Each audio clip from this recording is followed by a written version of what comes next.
everyone. Good evening, everybody.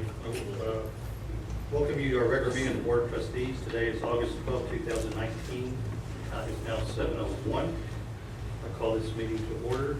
To let the record reflect that we do have a quorum present. This afternoon, Ms. Diasis will lead us in the pledges, and Mr. Ricker will lead us in the invocation. Everybody please rise.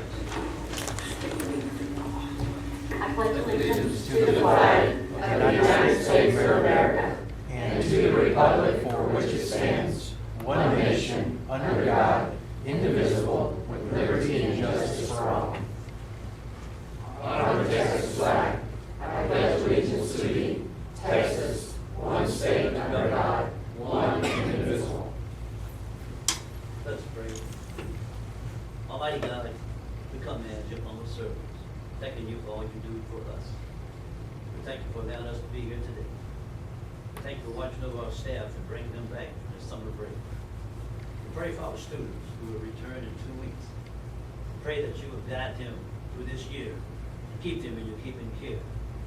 And now we ask your blessings upon our board and our superintendent as we begin this meeting this evening. We ask these blessings and all blessings in the most precious name of Jesus Christ, for the sake we do pray. Amen. Amen. Thank you, Mr. Ricker, Ms. Diasis.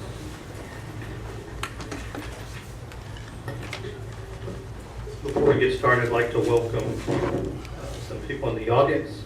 Steve Booth and Jason Hamlin from Kruger. Welcome, guys. We appreciate you guys being here tonight. Matt De La Garza, is Matt here? Thank you for being here. I don't think I saw Todd. There's Todd. There he is. He was hiding. Welcome, Todd. Before we get started, I would like to thank Ms. Cook and the administrative team. I saw a different side of y'all. That was fun. Kudos to you guys. I could have done that. I've got 2 left feet, so I wouldn't have been a very good dancer up there. Anyway, you guys did a great job. It's a good way to start the school year. There's a lot of excitement, so we look forward to a lot of great things. Agenda item number 2 this evening are the public comments. Do we have anybody that's signed up?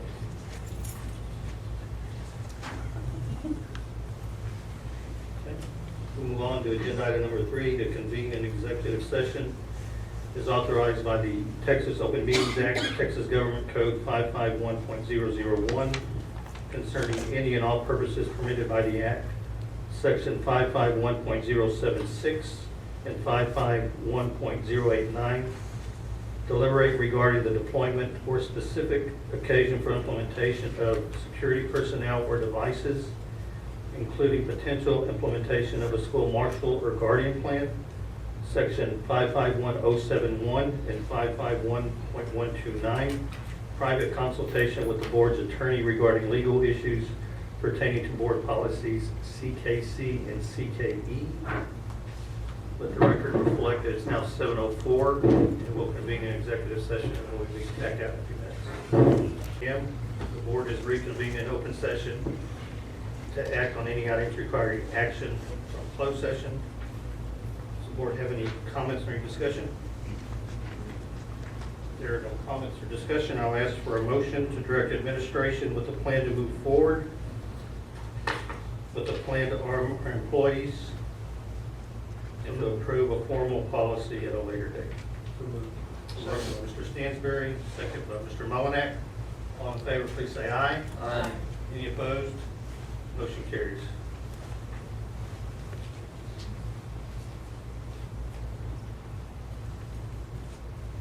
Agenda item number 5 are the superintendent reports.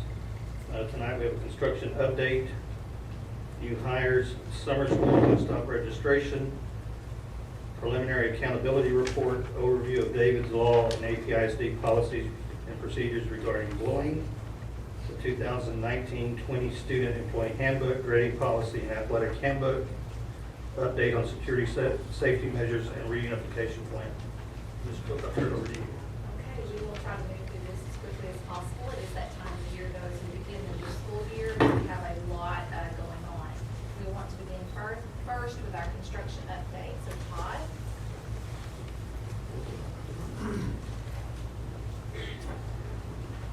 Thank you, board members, superintendent. Hopefully you got the report in front of you. I'm going to run through it real quickly. The general contractor is for the West Drive is forming and going to pour the front parking lot on Wednesday, as well as the foundation for the canopy, entry canopy. The site work continues on this bus loop. The final fire alarm components arrived today. They've all been installed, so they're retesting the system tomorrow. Hallways, all the hallways have been waxed. Pretty much all the VCT flooring was waxed this weekend, and the cleaning crews are working throughout the building. All the lighting has been installed in the library, the media center, and the cafeteria. The canopy, which is the part of the foundation, has already started, but the canopy will arrive shortly after the foundation is poured. We're continuing to do our interior punch list, and we're checking all the items. The gym floor should be on site in the next few days, so they'll be putting that in the existing gym. The perimeter fence is up, the gates are installed. That was, I think, finished up today. And we continue to meet every Tuesday. Going over to the gym complex, the contractor will be installing the marker and tag board, the marker boards and boom signs hopefully this week. Subcontractor should be on site fairly soon to finish up the striping and flooring.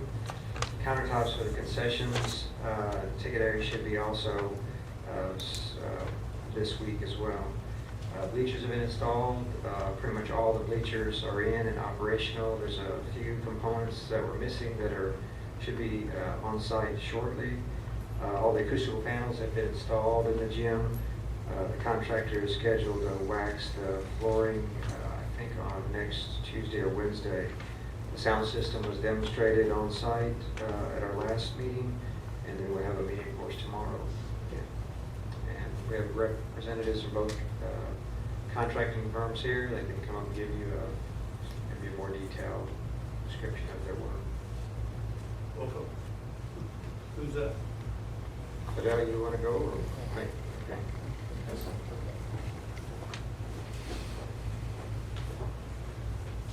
My name is Jason Hanlon with Kruger Construction. Myself and Steve Booth were assigned this job this past weekend. This morning we met with Ms. Cook, Mr. Charles, Mr. Jason. I don't know everybody's last names. I'm usually a last name person, so sorry about that. Trying to get our head wrapped around what's going on, what kind of plan we're coming up with. We actually started coming up with a plan today to hopefully get things knocked out in the next week and a half. So I'm sure you probably have a lot of questions, and I probably don't have a lot of the answers to them just because of being new. But if you do have any questions, our superintendent is also here, Mr. Matt Gazar. So I don't know if anybody has any questions, and welcome to Randus. Thank you. We appreciate you guys being here. Can't be over to that. Right. We know where we're at. Yes. Lack of a better word, it's the last 2-minute drill. We're sucking wind, and we need your help to finish. We can't rehash what's happened in the past. All we can ask is to please help us to get to the finish line. We started today with our staff, and we weren't able to be in the building. It's very disappointing. But with that said, we need you guys to help us finish and get into that school for the school year. And I know Ms. Cook has already spoke about visiting with you on all those issues. I don't know if you want to visit on any of the issues that we need to, or you want to add anything to that? No, I think we had a great meeting, initial meeting, and tomorrow during the construction meeting, I've asked my staff to come in prepared to share all our concerns, and I think Charlie's already been sharing most of them, so I felt very confident after our first meeting that they're taking this very seriously. I drove by a couple of times thereafter and saw them out there walking around, and I saw you out there in the heat with your like some kind of sketch, and you were pointing your finger. I was like, go, yes. I saw Matt on a backhoe working hard, so that's all we asked ever is just let's get out there, let's work hard, let's get this done. So action's right. I can't speak for what's happened in the Yes, sir. past. I can't say I'm sorry for what has happened. Of course, we don't want to none of us want to be here where we're at. But our goal is to push through and hopefully have it done sometime next week. That's our goal. So just give us a chance and let us push through this final 2-minute drill and let us get through it. Appreciate it. We have our support. We're cheering for you. Thank you. Thank you very much.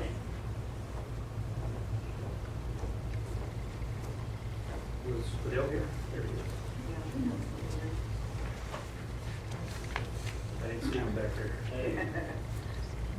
You were hiding.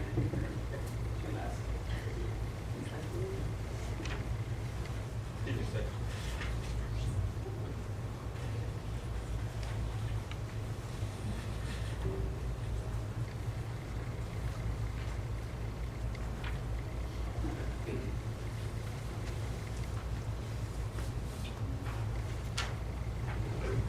Sir?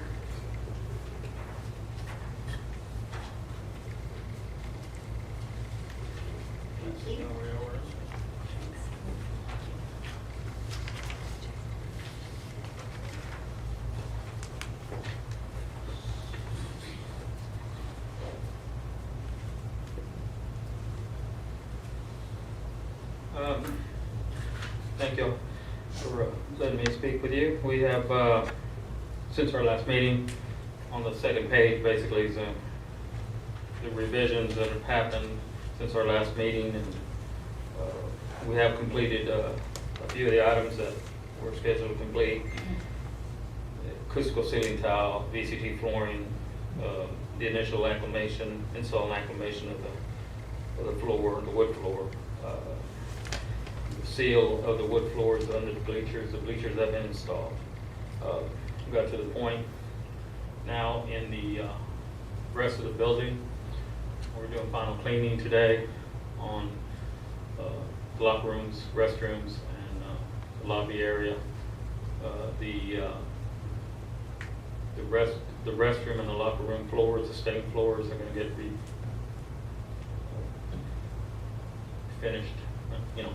Going to prep them up for you, bring them back to where they were originally, hopefully. And we have inspections going on this week. Final inspections from the city. Fire alarm. We've already had our fire alarm inspection. Excuse me, fire sprinkler inspection. And then we have our fire alarm scheduled for Thursday, I believe. And hopefully a building final on Friday. And get an occupancy for the building.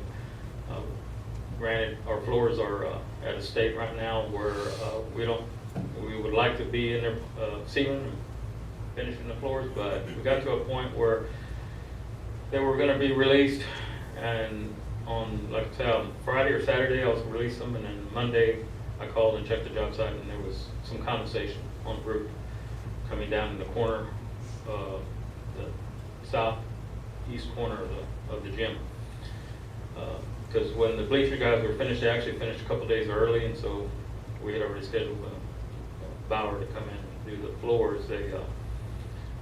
We had to stop them, or we couldn't schedule them until, because they can't finish that floor with the condensation that's occurring. So we thought it had gone to nothing, to virtually nothing. That's why I had released them. But like I said, I checked on Monday, and they had drips, and so they could not come in at that time. I wouldn't release them to do that. So we're dealing with the issue, trying to deal with the issue. We thought we knew what it was, and now we understand that we have some issues with our HVAC equipment, and that it wasn't fully functioning with all the parts required for dehumidification, and we installed those today. We did receive a drop in humidity, as we would expect, hopefully. But this it'll drop and then eventually drop to where hopefully the condensation will stop. And I feel there's another reason that maybe that one corner is getting some moisture somewhere. And so one of the items that got done this past few days might have to do with that. And so we'll find out hopefully a little later this week. I do have a date, a best case scenario, if it stops completely tomorrow, then I have a date on Thursday to come in. But there is a certain time frame once they do mobilize and start the sanding and sealing and the graphics. I do have those dates on there for you. But as far as the rest of the building, we'll get Lamar Womack in there. We're hoping middle of next week to do the final inspections, so they can write down what they see and what y'all see as far as needing for a punch list. And that's what I have so far. If you have any questions on any of that.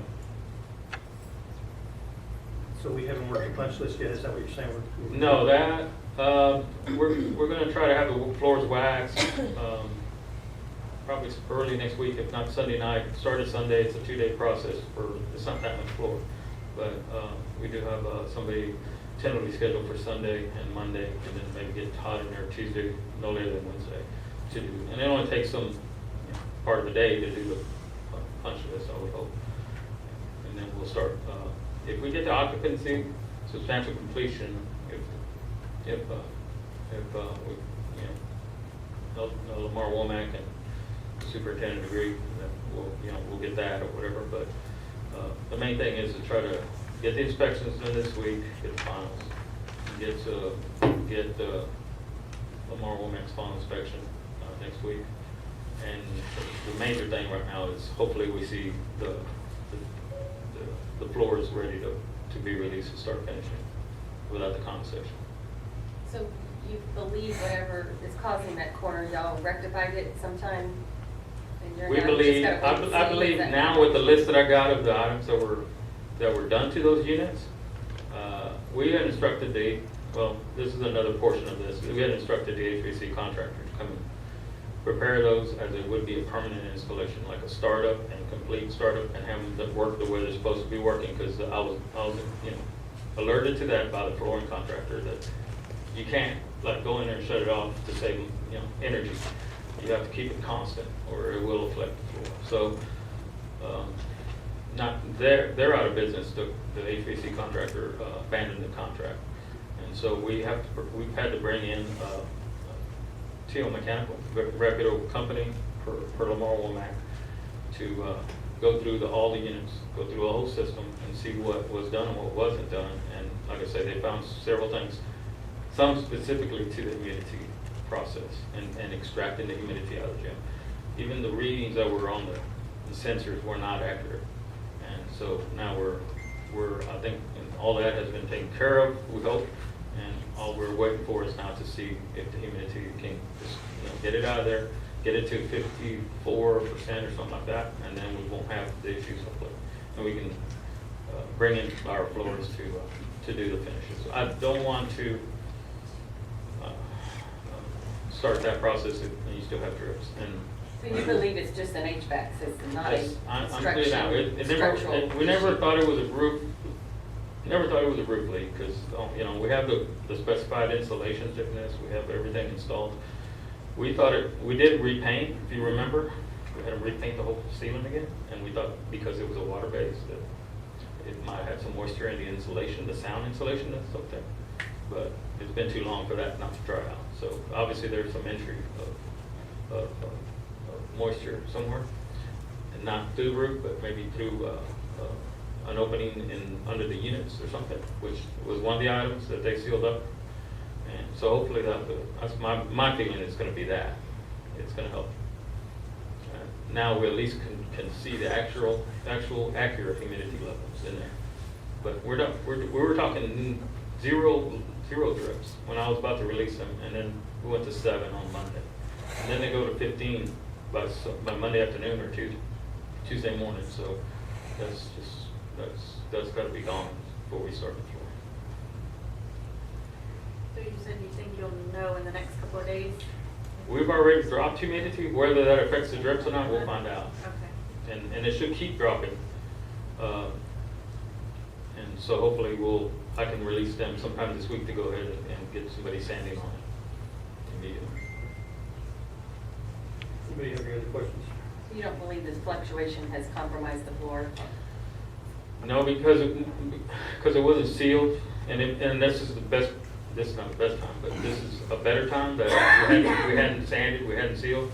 So if it did, we still have a chance to work with. Once it starts sanding and then sealing it, then it'll trap the moisture and then start affecting it like could happen at the other floor, I guess. we're not having that kind of moisture. We're talking to finish. There's no moisture underneath it or anything. It's just strips, but they will affect the finish, of course, and keep them from finishing consistently. Of course, we need a real bad rainstorm. I know we haven't even had any rain. It's like, it can't be roof leaks. There's condensation up there, but it's not enough to do that. Will you keep us updated on this in the next couple of days to let us know what we're seeing? Joe, thank you. Yes, sir. And Thank you. I'm going to repeat what I told these gentlemen here. 2-minute drill. Yes, sir. Appreciate it. Do we have any timeouts? No timeouts.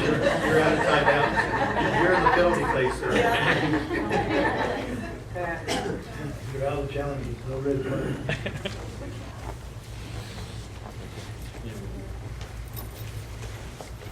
Thank you, gentlemen.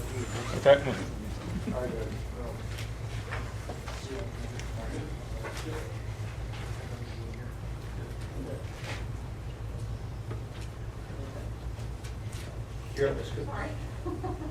Waiting. The next was the new hires, so if you have any questions, we have 2 that are in your packet. As we got later in the summer, it's very difficult, and we were able to fill these 2 positions. The only thing we have left on the table, we have all of our teachers, everything, our food director position. They're going to be getting the interview process here very soon. We have some great applicants for that position. She'll be with us until the end of August, so we're still good there. And then we had a para that moved, and so we have a para position, but we have some good applicants there. So we're starting off the year with all our teachers in place, and that's a good feeling because I know there's a lot of direct districts that are still looking for teachers. So we're feeling very blessed. So any questions there? I had one on the hire for the Luke Brown position. You know, on her resume, it shows she has a degree in history, but it'd be harder for a science teacher. She's certified, you know, she's going through also certification too. Yes. So maybe she's been certified for science at the Education Service Center and working on that. But you know, it just caught my attention that she had, you know, she got a bachelor's degree in history, but She does have certification in math and science. I'm not sure why her resume's not showing that. She does have. So yeah, you just said that on the deal up there, Yes. but that's something we I talked about, just right? don't think you got all the information Okay. apparently. So That's one question I have. Yes, yes. We apologize. There must be something missing from that piece because that's why you said that. I was like, no, I don't think that's, she is certified, has those areas of certification. Okay. The next, I appreciate, for our Panther booths that we had this summer. Miss Alicia Wood led out in that. She has her great team here with her. I do want to say that yes, it was I that put the pictures on the PowerPoint this morning. Alicia said she got in trouble for it. I went onto Facebook and I found the most awesome pictures that I could. I loved the looks on your faces and the excitement. And that's why those were up there. So I didn't mean to embarrass you, but I thought they were just awesome. You truly showed enthusiasm. And Alicia is going to share with us the great things that happened at our Summer Panther Boost. Good evening, President Galvin, members of the board, Ms. Cook, members of APISD guests. My name is Delisha. I'm the current director of Summer Panther Boost. Last summer, as you may remember, I came up here and spoke about our findings about participating with Save the Children summer program. I'm going to remind you, Save the Children conducted many studies on summer learning loss, which is a term described as a common occurrence of children losing 2 to 3 months of learning over summer break if they aren't engaged in learning activities. We saw Summer Boost Camp as an opportunity for our children, as well as helping students make academic gains in reading and math, increasing participation in physical activity, increasing knowledge, positive attitude about healthy eating, and developing community involvement and community skills. Due to the management positions that changes in with Save the Children, we did not receive an additional grant with them. But through the diligence of Ms. Cook and Ms. Dominguez, we were able to find a grant through the Red Cross. When we worked with Save the Children, we had a very rigid schedule that we had to follow. Our goal was 130 students with kindergartens, kinder to fifth grade. We had 13 teachers with a 10-to-1 ratio, 5 days a week over a 6-week span. The program was offered from 8 a.m. to 3 p.m., concentrating 4 days a week on curriculum boost and 1 day of educational field trips. As I reported last summer, we had an average of 80 students receiving assistance in math, reading, STEM, and community service projects. This current summer, we had a little more freedom to design our own program with our Red Cross grant to the students at our campus, or at our district. The program is now called Summer Panther Boost because the other name was trademarked. But we still wanted our program to be designed around the opportunity of making academic gains through math and reading, increasing participation in physical activities, increasing the knowledge of positive attitude of healthy eating, and developing community development skills as well as community service. Our target goal was 100 students through levels kindergarten through 4th grade. We still wanted to target our 5th grade students, but this was only through our SSI for STAR readiness. We shortened the program from 5 days a week to 4 days a week, but continued with the 6-week duration. We offered smaller groups having 18 teachers on staff with a ratio of 5-to-1. We also instilled having one fun day of learning education with field trips either on campus or off campus. We shortened the amount of time that students spent at school so that they would continue to have their summer break. We had students from 8 a.m. to 1 p.m. And the students still saw a 5 rotation through math and reading, as well as seeing 1 rotation of STEM and 1 rotation of community service. I ask you tonight to continue to find allocations to help fund the summer program as we meet the continued needs and academic gains through this program. I know that Ms. Dominguez and I are very excited to see this at the start of the school, the gains that the students have made throughout the summer. And I can tell you with the data that we have gone through this summer, the students have read over 385 books independently, grade levels 2nd through 4th grade, and they have passed an average of 93% pass rate on their assessments just from the summer alone. I also want to be grateful and say thank you to some of the teachers here tonight to show their support in the program. And I'm very appreciative of all their hard work that they showed this summer. I also would like to give a special thanks to Georgie Alvarado from Lowe's for coming out tonight.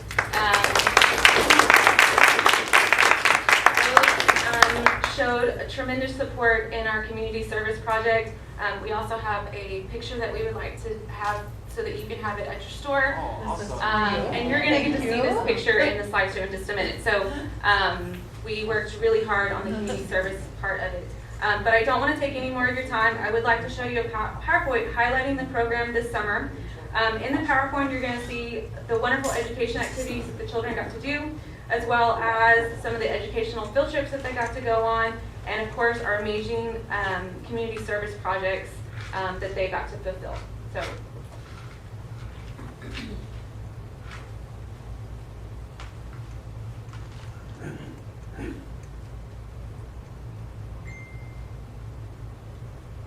There's no music this time, sorry. I'm gonna do that.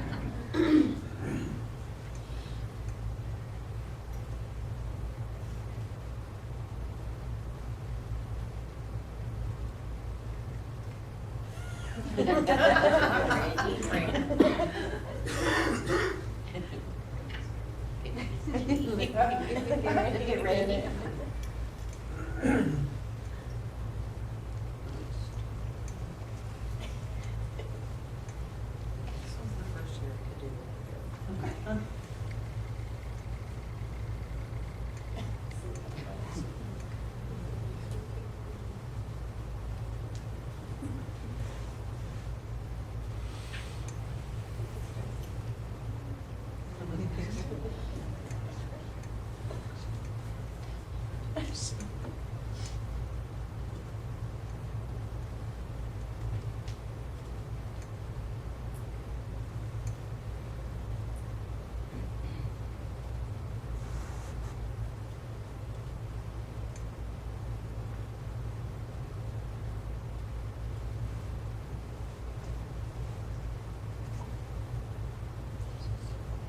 Look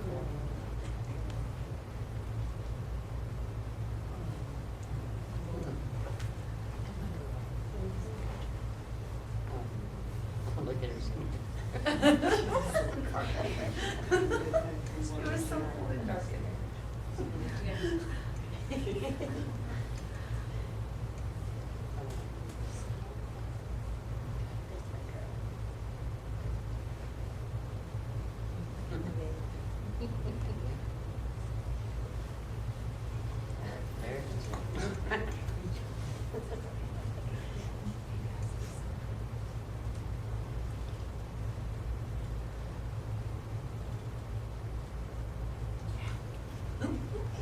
Oh, yeah.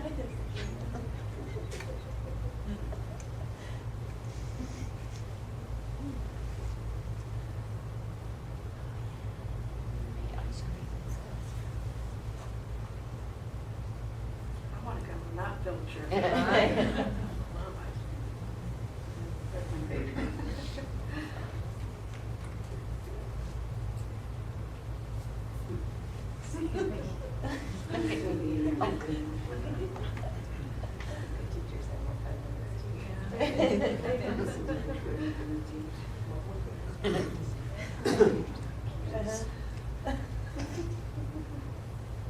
There we are. There we are.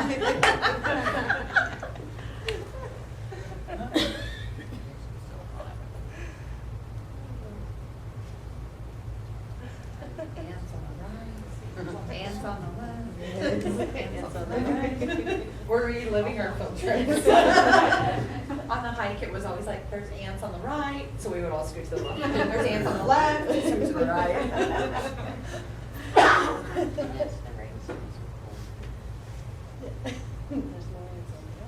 Yeah.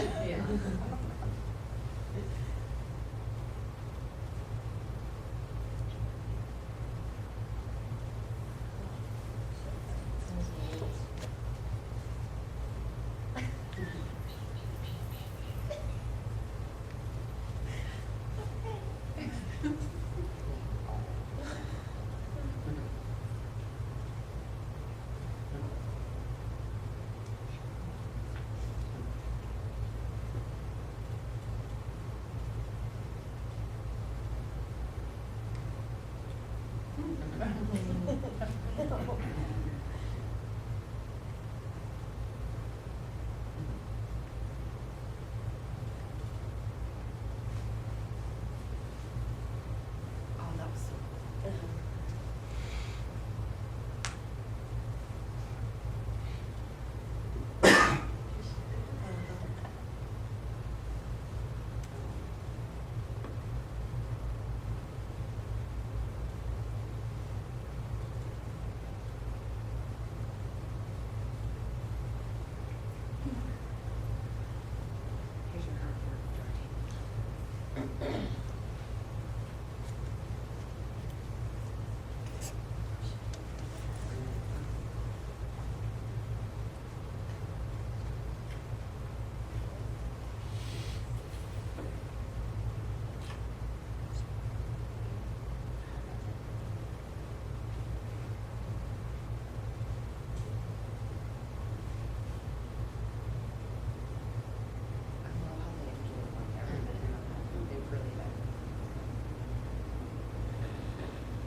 Again, I want to reiterate.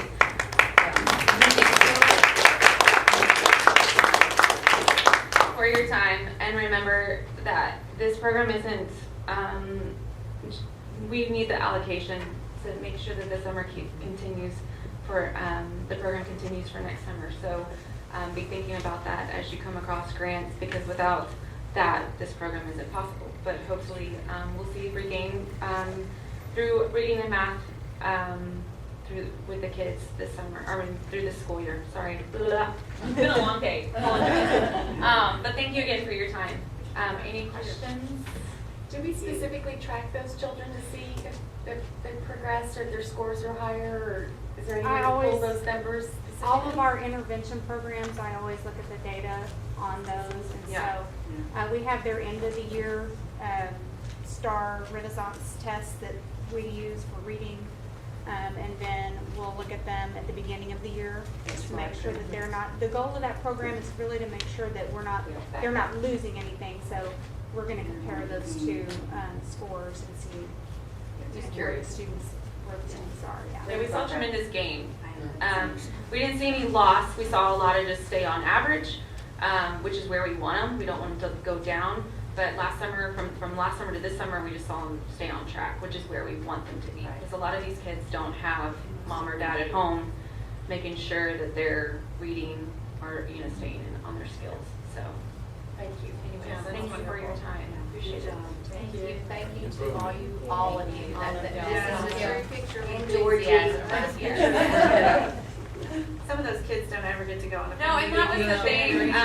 Those were great. Some of the trips. kids, when we took the ferry ride last summer for the first time, they had never been on the ferry, and so that was a huge thing for them to go on a ferry and then go to the beach and see some of the things that they got to see. So that was exposure is the big thing, is what we wanted for these kids who never really get outside of Aransas Pass. So they had a lot of fun. So, and you'll see that throughout the school year if you happen to go through to the schools. They're going to talk about it. We can hear your passion. Yes, thank you. Thank you so much. And I want to reiterate again, a thank you to Mr. Alvarado and Lowe's. He has been a great supporter, very generous, not only for this program, but for so many other things. I've not had the chance to officially meet you. We keep crossing paths. I've tried to catch up with you, but it's good to have you here this evening. I want to just personally thank you for your support of Aransas Pass ISD. And he's a leader. For sure. He went Thank through you. our school district. Giving back to the community. Thank you, everyone. We appreciate everybody that came out, and thank you for all y'all's hard work, for touching so many lives. Right now, you can sneak out, so no. It's been a long day. Think about us, it's still out here. All right, moving along real quickly, one-stop registration was a great success. We had 160 new students register, and had a great turnout, great support from the community, giving out free school supplies, free night exams, and so forth. So it was a great event. We want to keep growing that each year. We've already had many parents calling, wanting to register their students. We'll start that back up again tomorrow on the campuses. New students calling, wanting to know how to register. So we're bringing back those that we had, and we have a lot of plans to continue to see that growth. And I appreciate the great work everyone did to do one stop. Upcoming events, you have a calendar, and trying to save on time and move us along quicker. I won't go through that. You have your calendar.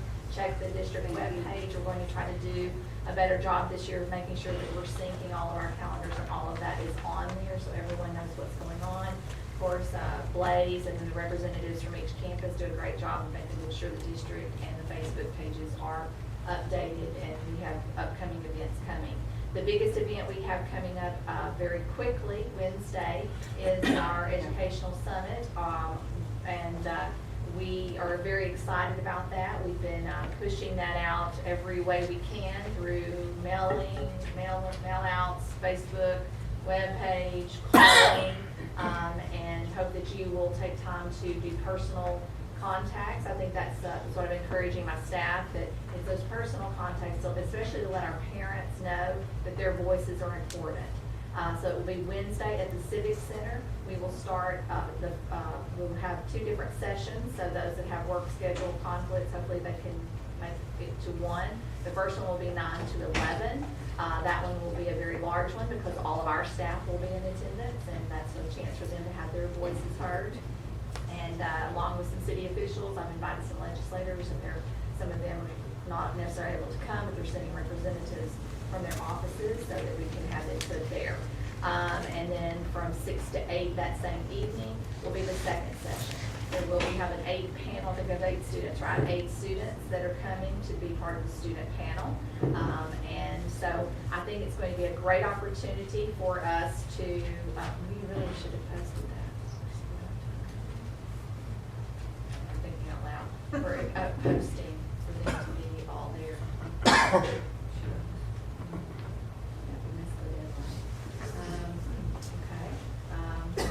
So if we show up, it's a form? Is that what you're saying? Is that your concern? Yeah. So we should have posted it. Yeah, that's our mistake. So that makes you only 3 if you show up at a time. So we'll coordinate that. Let us know when you were planning on coming. We apologize. That was our mistake. We will make sure that on that September 18th meeting that we have, that is the one where we do want all of you. That's when we'll do set the goal setting and so forth. So I do apologize. That was our mistake. So much coming so fast at us. We just missed that. This is like here and yeah. So anyway, but I think it's going to. We'll make sure that you have all the information, and we're going to use that for the September 16th, 17th, 18th. You've assigned your 3 committee members that will be attending all of those, and then on that last day of the 18th, we'll send these reminders out to have you all there as we, especially that afternoon, as we do beginning goal setting piece. Preliminary accountability report. I had put in your packet. I had one set where it just has our preliminary results, but I had wanted you to see from last year too, if we had ratings, what it would look like. So on your at your place, I put that, and I apologize, I didn't have both. I have that in there like that. So this is just a little more information, because I think it's important for us to look, even though we weren't held accountable last year, I think it's important for us to look at where we were last year, if it had been put out, where we ought to where we are this year. So that gives us some measuring stick. So you'll see, and like I said, this is preliminary. We will have Wednesday. 14th on Wednesday. They're supposed to release to the district, and then the 15th they'll release to the public. So unless, this is right off of the TA website through TEAL, so we feel pretty confident this is what it's going to look like. There could be some, small changes, so until they actually push it out, we still have to say this is preliminary. But you'll see that for our district, our overall rating is coming in at a B. And then you see each of the campuses listed below, and then you see each of the domains where we fall for each of the domains. I know you haven't had a chance to look at it, but if you'll notice that there's 30 different areas, and 20 of the 30 we increased a letter grade from last year. So I just have to say kudos to the team, and we're just getting started. So you were at Convocation Day, you saw that. So we're just getting started. So, but I'm very proud of this. We have already been having discussions and pinpointing areas that concern. What are we going to do about it? How are we going to address it? And as we get more detailed information after the results come out, we'll bring you a more thorough presentation and let you know our plan of action. So any questions on any of that at this point? All right. Overview of David's Law and the bullying policy. We wanted to, just since it's the beginning of school, go over a few things here to just make sure we're all on the same page. I want to just say again how much I appreciate Mr. Bennett, and I want to tell you as a board how much I appreciate you allowing us to hire an assistant superintendent, because we are able to get a lot more done more quickly. I know you had some very high goals, things we want to attain, and I want to get them as fast as we can. and working alongside Wayne, we are making it happen. And I just really appreciate his hard work, and I know he's been working hard. Working hard, So, yeah. so I'm gonna turn it over to him and let him share out about this next part. Okay, thank you, Ms. Cook. I believe you got the overview of David's Law in your packet. That's the easiest way to look at this. It's got it broken down in several different, ways, and it lets you look at it side by side. And but if you jump over to the bully checklist, it kind of tells you what you're looking at, because you go down the checklist and it tells you what bullying is. Was it a single significant act or a pattern of acts by one student directed at or one or more students directed at another student that exploits an imbalance of power through physical contact, verbal expression, written expression, using electronic means? If you go through this checklist, what David's Law did is it adds the part about cyberbullying. And the difference there is bullying, the physical or written, verbal, has to be on school property. It has to happen while they're at school. Whereas a cyberbully, with David's Law, it can happen away from school. And if it affects the kid at school, in any manner, then David's Law applies to it. That's what the amendment does with David Law. It expands the definition to include cyberbullying. Therefore, the school administration can act on it Yes, ma'am.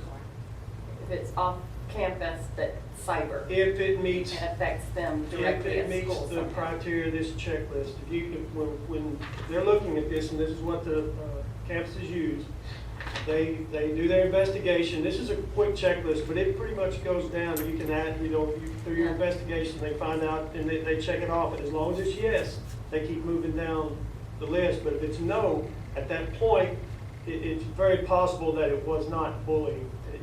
None of these are absolute, but it's possible. These things walk you through it. Between this and your investigation, you should come to a pretty good idea of whether there was some actual bullying that took place. And this is what they use to make a determination. And all that's within the policy, FFI, which is the local bullying policy in there. And then it goes through and it tells you, you have a certain number of days that you have to tell the victim, and that's what they call it, the victim. They have to be notified within a certain number of days. And then the person who was the alleged bully, you have a reasonable time to notify them, their parents, of that accusation. Then they investigate. They have some paperwork where I'm getting that paperwork together to make sure we're doing it all the same, the report's the same, and they're following through on their investigation the same way.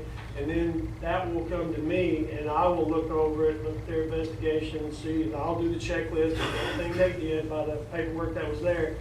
And then once I've determined yes it was or no it wasn't, I'll tell them, and then that's when they'll make their final ruling. And if it was, depending on the level of bullying, and if there is that, it will determine what kind of disciplinary actions it can take. If they are on their phones talking to a student and telling them they need to kill themselves or incite suicide, things like that, it's DAP or more.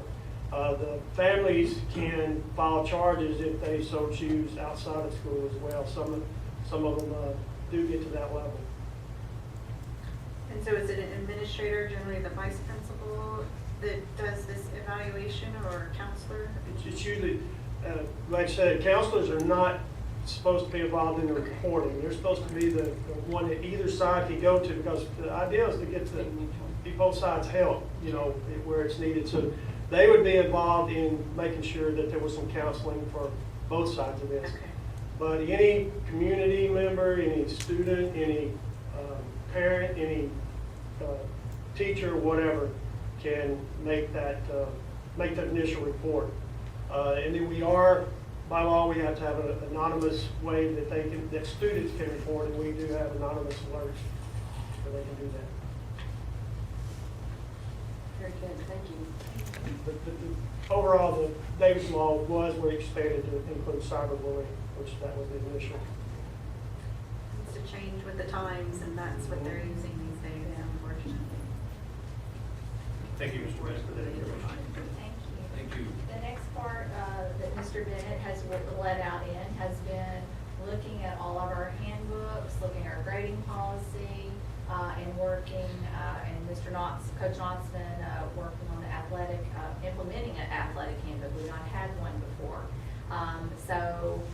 This is coming just as an FYI for you. Student code of conduct is that piece that we'll bring to you here in just a little bit. That's part of your needs your approval, but per policy, you need to be aware that what we are doing with the handbooks, these are all reflective of administrative regulations, things that we need to ensure that we have policy set, that you have set policy, and then we take that and ensure that that the procedures are in place to ensure equity across the board. Expectations are set, so every campus leader knows that, and then we ensure that those things are being carried out. From talking with Wayne, it's been, I think, a while since this has been done in this district, and so it was time for us to dive in. We're calling these living, breathing documents because we'll be constantly working on them and making them truly fit, ensuring that practice meets procedures. We've had some great conversations with our admin team. We brought up a bunch of things that, we finally had to put brakes on and say, look, school's about to start. We can't change all that right now. That's too confusing to our parents and our students. So let's walk through it, watch it, get our data, and then let's work on it through the year to bring it earlier in the spring. So if we're going to do any major changes in something, that we have plenty of time to make sure that we do it in the right way. We just don't want to do it to do it. So we're trying to make sure right now that we're shoring up what the expectations are and everyone's clear. So that's why your packet was much longer as you went through, because it's all there, and we've already found some things that we want to correct and change. If you found anything as you read through them, especially grammatical or spelling errors, if you could shoot those to me in an email, we won't take time tonight for y'all to point out all of our mistakes. But you'll just send them to us in an email. We appreciate that, because the more eyes looking at it, because we're looking a lot at content right now. We're really trying to make sure that the content is correct and meets practice. So we haven't spent a lot of time going through with the red pen yet. But if you have any initial questions, this is more of an informational, let me know. A lot of work's been happening, and I think that the word handbook is not one of Mr. Bennett's favorite words right now. He's been doing a lot of reading. That's why he's cross-eyed. Yeah. But I do appreciate his hard work. All right, I'm gonna keep moving because time's a ticking. It's been a long day for all of us. The next part is update on school safety measures and reunification plan. And with school about to begin, we wanted to give you the latest information. Mr. Bennett? Okay, security of the schools. First of all, the new doors are in at the high school, the new front doors. We've also replaced all those windows up front. And you can tell it when you drive by. You look at the windows, they're clear. So we do have that. Access control, Guardian is supposed to be out this week to install those, the push button, the intercom, the cameras and all that. We've been putting it out, Blaze has it on Facebook. This will be the sign just above it where people know exactly what they're supposed to do, and from what I understand, it's been pretty positive. They're glad that that's coming. Still need to train staff and keep it out there to the community, and we have it in the handbook. I'm also talking to the newspaper progress. I have it in there for the next 3 or 4 weeks. I think they're going to have this sign plus a little something, so the word should get out. There'll be some growing pains, but we'll deal with it. Another thing we're going to look at coming up is basically doing a needs assessment for cameras on all the campuses. We've got to look at that. We've got some campuses like Blunt that really needs looking at. We also have quote now in for door repair at AC Blunt that we're looking at. Those will be mainly repairs that they submitted. No replacement at this time that we're looking at. We do have anonymous alert in.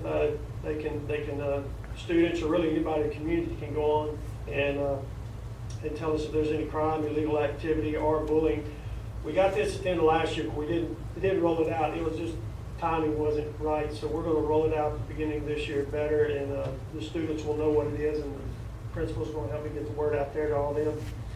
And then continuous training, research, and legislation. There's a lot of that out there. We got a lot of work to do to stay on top of it, but that's what we're going to do. As far as SRP, on August 19th, each campus is setting aside some PD time for SRP training with the staff. It's such a simple process, but it's very effective. I talked to Ms. Cook today. We are going to invite subs. Not going to make them, can't make them, but we are going to invite them to join on the campuses that they may feel most comfortable with, and maybe be there for this training so they can hear it. We're in the process of printing more posters for the campuses. We're getting emergency baskets and red folders with some SRP information and emergency things that you can grab and run with. We're going to get those where they're the same on every campus. Make sure we have our information, our subfolders on the SRP, and then again, ongoing training for admin and staff. And they can do this in their faculty meetings and their PLCs. They can go just keep it on the teachers' minds where they see it all the time, they hear it all the time, and they in turn will do the same thing with the students. I got to get with the principals and work out a plan for drills. We need to get all these in early in the year because you can't wait around. You don't know when things are going to happen. So probably the first 3 weeks or so, 3 to 4 weeks, we're going to have going over some of these drills, and I'll get with the Chief Blanchard and the principals, and we'll set up a time to do a lockdown drill with the police like we did last year. Reunification, of course, we did that this summer with the tabletop. We played with the PD, APFD, and the local EMS. Still, we'll meet with the central office staff again because we're the ones doing the actual reunification. Most of them were here for the tabletop, but a lot of them weren't, so we're going to go over that, make sure everybody, I can go to each department and go over that with them. We are printing the signs are the last thing that we have to do to complete our kits, which we have one here at central office, and maintenance is going to have one, so we'll have 2 different places if we ever need them. We'll have all that materials ready to go, and of course we'll continue to go to trainings on that. We can't ever get enough trainings. Speaking of training, some of us, I and some of these principals went to a threat assessment, which is the new law, so we have to have these threat assessment teams on each campuses, which we went and we learned what we should and shouldn't be looking for and how to establish these threat assessment teams to assess situations to determine if they pose a true threat before something actually happens and try to get help. And that's on the mental health side of it. Make sure we get help before something actually does. And we still have to put in place some trauma training, first aid, stop the bleed training. I was talking to the chief about this before we came in. We're going to get together and we'll have that training. And Ms. McCutcheon has purchased some trauma kits that are going to go beside the AEDs all the campuses where they have the gauze and tape and stuff ready at hand. We'll just have to learn how to use it. I think that's the rundown on the safety stuff. Any questions? Any questions? Well, we're making sure we're like for the reunification plan and the SRP that the parents are getting, we're sending out brochures or information on that to them or not? Yeah, there's a letter we sent out last year. We'll send out again this year that explains the SRP. It has all the symbols. It has real simply what each one is, and we'll mail those out. It's what we did last year to make sure that they each get one. And we put it on Facebook. The word's getting out. Where is our reunification spot? Where would they? Depends on where we need it. Right now, the one we practiced was Blunt because it was the easiest, best setup, and we could get our roles and duties in place without, having to think through a lot of what ifs. We use that, but. So if it was a high school, everyone would go to Blunt? Go to Blunt. If it was Blunt or Charlie Marshall, we'd probably go to the high school. If it was, it depends. We would have to make that determination, and once it went Ms. Cook, she would make the final, probably between she and I, and she announced it, and we'd be. And it could be at a location off campus somewhere else, Could like be the somewhere Civic else. Center or another campus like Ingleside, right? Well, and that's the point, is that you put the processes in place, everybody knows their jobs, their duties, and so wherever it is, we go in and make it happen. So it's more important that you know what you're supposed to do when you arrive at whatever location. And he's done a great job of ensuring that we're having the training, doing the tabletops, and we're going to do, more, like you said, more training and have that conversation, so it just becomes second nature for us. So heaven forbid we ever have to enact it, we're able to make it happen.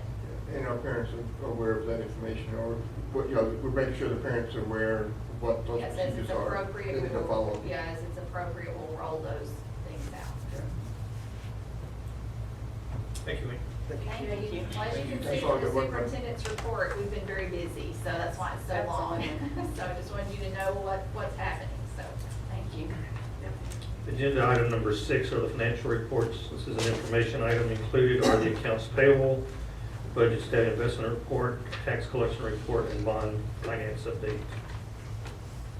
Were you going to have administration present any of this, or were you going to do more of the bond information? When we get to the budget Okay. workshop, that's where we'll go through it all very thoroughly. Are there any questions on the reports that were submitted? No questions, we'll move on. Agenda item number 7 is the consent agenda. It's the minutes of the July 15, 2019 board meeting. Does the board have any corrections? There are no corrections. Do I have a motion to approve the minutes from the July 15, 2019 meeting? Motion by Ms. Diaz, a second by Mr. Rector. All in favor, please say aye. Aye. Any opposed? Motion carries. Agenda number 8 is the 2019-20 budget workshop. Ms. Cook.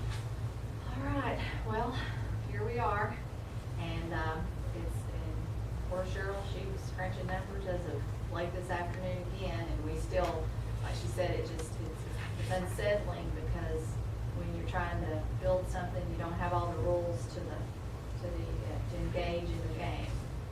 So we're trying to do the very best we can to ensure that we are good stewards of what the taxpayers have entrusted us, what the state has given us, and then taking care of our staff, ensuring that we have the best staff and that we compensate them appropriately so we keep them, and we stay competitive with area school districts. Also maintaining and ensuring that we have the resources and all that is needed. This has been difficult, and hasn't necessarily landed exactly where we want it, but there's bright spots, and there's good things, and then there's other things that are difficult. We felt to come at this tonight was best to start with where we're going to end this, where we are projecting to end this past school year, the 18-19 school year, because you passed a deficit budget, a very large deficit budget. So we want to show you where it looks like that's going to end, and I think we'll be pleased there.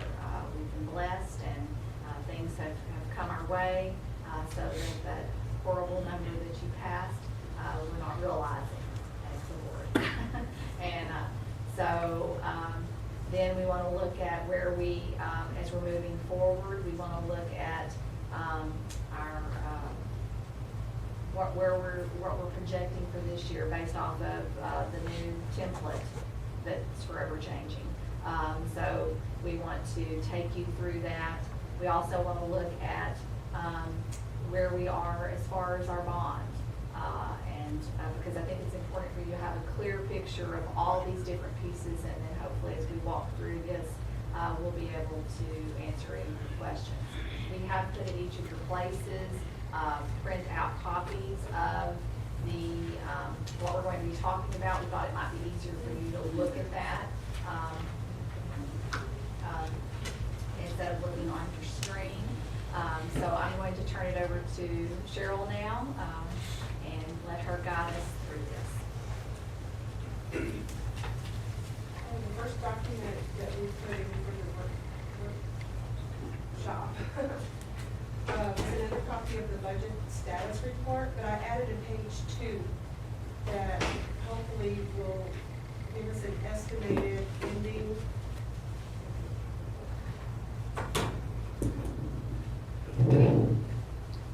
pages are not, like, numbered. Which one are we looking at? Okay.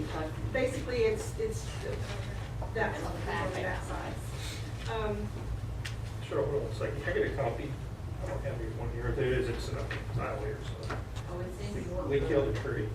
It's on your page, 300. Do you have as it? well. You make one there, please. You can go on. I'll catch up.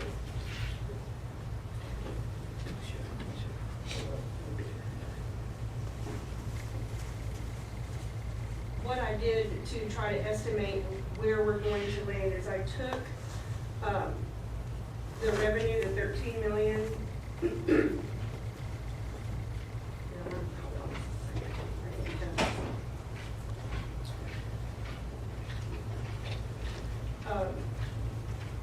The 14,419,000 is the ending revenue that we have as of July 31st. And I'm actually wanted to point out,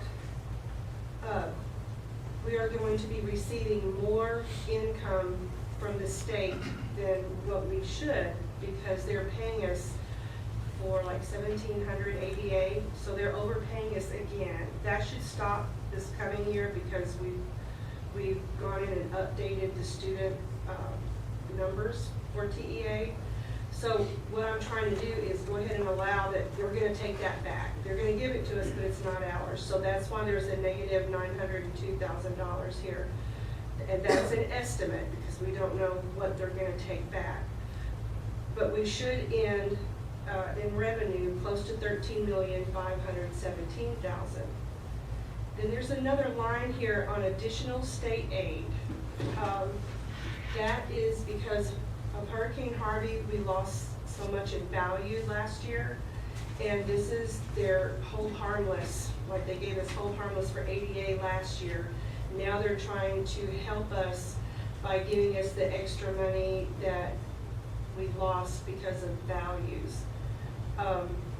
We got a letter that actually stated that we should be receiving, their estimate was 1,144,696, which would definitely drop our deficit dramatically. But as y'all were walking out of your executive session, I just got a text that said that, his name is Leo, he's our guru in Austin, that they are now going through those numbers and recalculating. So I don't know of the $1,144,000 if it's gonna stay close to that. So that remains to be seen. From there, I tried to predict what our expenditures would be. For the remaining for August, we have about $1.2 million in utilities, and then just miscellaneous. I went ahead and put a couple $100,000 there. I don't really think it's gonna be that, but I wanted to be safe.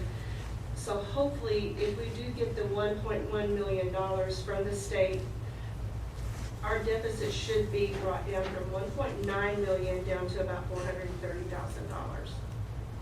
And originally, wasn't it like 1.5? 1.9, almost 2 million. And then, what I wanted to point out was where we ended last year. As of August 31st, 2018, our ending fund balance was a total of $6,674,000. We did not expect that, but we did get the Restart grant from TEA that allowed us to take $2.3 million of what we had spent in the general fund, and we were reimbursed out of a grant. So that actually put us back to pre-Harvey totals, and that I brought in our fund balance for what we started this year, and then what we started or ended with the following year the previous year of Harvey. And actually, we're about $500,000 better than we were when Harvey happened. You know, and that's huge, because we have to remember that after Harvey, we had to pass an emergency resolution to pay our employees for that. Yes. That was $1 million. And then we had an insurance deductible of 1.2 or 1.3 million. 1.3. So there's $2 million. And then we had a bond fiasco we had to take 1.2 or $1.3 million out of our general fund. So just in 3 expenditures, we had $3 million that was gone. So I mean, the fact that we're sitting where we're sitting now is pretty astonishing. I was in shock. We had our meeting and I thought I hadn't thought about that angle. So when I went and got the previous year and compared it, I double checked that. So I was very pleased. Hopefully we're gonna get that $1 million Maybe to the make three's this happen. figuring and it's more. You know, Well, all in, it's just more. We'll wait 5 minutes and the state will change your mind. Yes, I know. It's,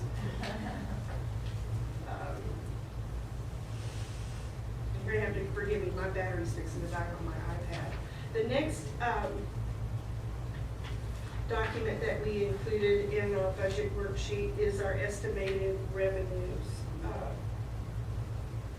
Basically, this sheet is the same as our previous workshop, but because of the numbers that we had in early registration, and we've been tackling a lot of different scenarios, we went ahead and came up with a new budget with 1,568 ADA, which is 150 students, or excuse me, on this is accounting for ADA. It's 150 more ADA than what 2018-19 ended with. This year we're ending with 1,418.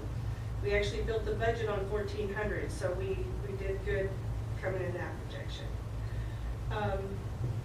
But you're saying now we're estimating at 1,568? Based on the numbers that we had at the one stop. We had If those numbers, and that stays the 160 same. new kids that registered just in 2 days. I mean, that doesn't normally happen. I'm just telling And you. we're assuming the 14, 18 are all coming back and adding, Yeah. not taking from that. Right. But just a question, last year, our ADA initially was big, by the end of the year, it dropped 100 or so, did it not? Throughout the year, from the start of school to end of school, last year, The our ADA highest dropped year, out. we were 1556 and we landed at 1530. Yeah. It was almost 130 students. It fluctuated during the year, but I think it was. I think 1556 is our highest. Our biggest hit was midterm. Right. So you think we're going to exceed that and maintain it for budgetary purposes? Is that what you're recommending? Okay. I think in our previous estimate, we had, it was like a $641,000 deficit in our first workshop. And with that extra revenue, it drops our deficit at $267,000. This includes the teacher pay raises and a 3% raise across the board for all of our hourly wage people and paras. But, this might not be this is my thinking, and that's this point of this budget workshop. The changing that ADA doesn't necessarily change what we have to pay the teachers, because of the House bill. It lowers the amount that we have to pay, that our requirement to pay the teachers, okay?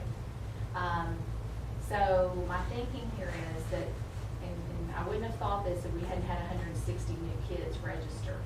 But that tells me that we have either they're coming back or we have new kids that are coming in. And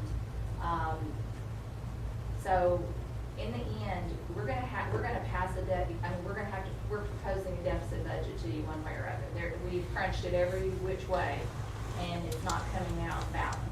As much as we had hoped and prayed it would, it's not. So to my thinking, this may not be the wisest way, I'm just telling you my weird way of thinking. The worst thing that's gonna happen here, if we lower this, the deficit's larger that you're passing, and it's a very negative bill support all of us in the community, and it's gonna come out of fund balance. If we do it this way, and we're right, and it works, and we do like we did this year, we either, it's this amount or even less, because more kids show up, it's still coming out of fund balance. If I'm wrong, it's gonna be the other bad number that you would have passed in the beginning, and it's still coming out of fund balance. So I know that may be a real weird way to come at it, but this is my thinking. We kind of are trying to build the field of dreams right now. We've got to build it and they will come. And we've got to put out there that we're trying to change the culture. We're trying to show that we're moving forward. And if we, you know, sometimes you just got to take a chance. Yeah. And either way, you know, whichever way we run this, it's coming out of fund balance.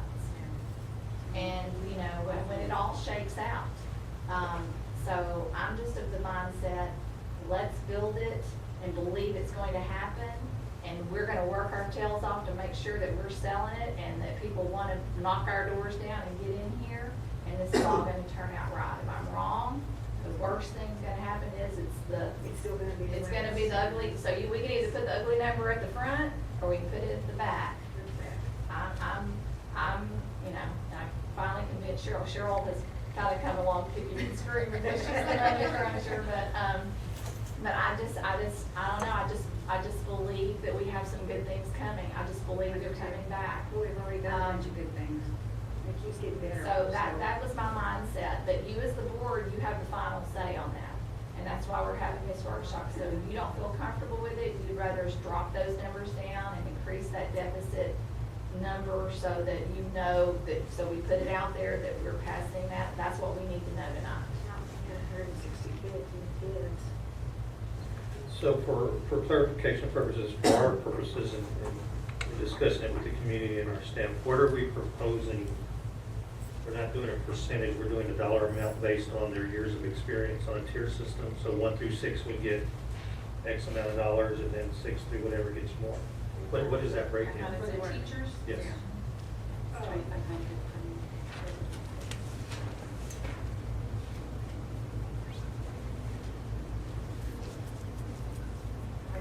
It's not a percentage, it's just a 3,000 flat rate, right? It's a flat $3,000 for teachers from steps 6 through 26.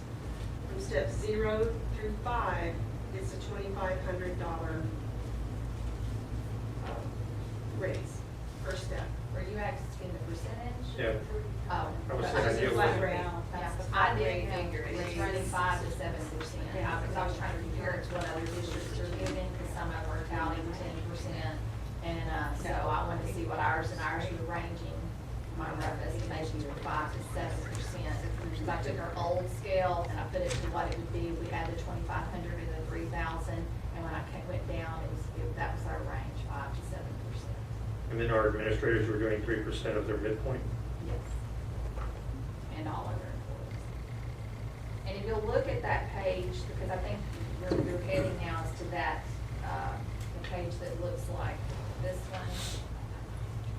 Here. Yes. Okay. Because, you know, we have requirement because of the template and the revenue, the extra revenue that we receive, we're required by law to do 30% of the total gain, period. They don't care if you're gonna have a deficit budget. So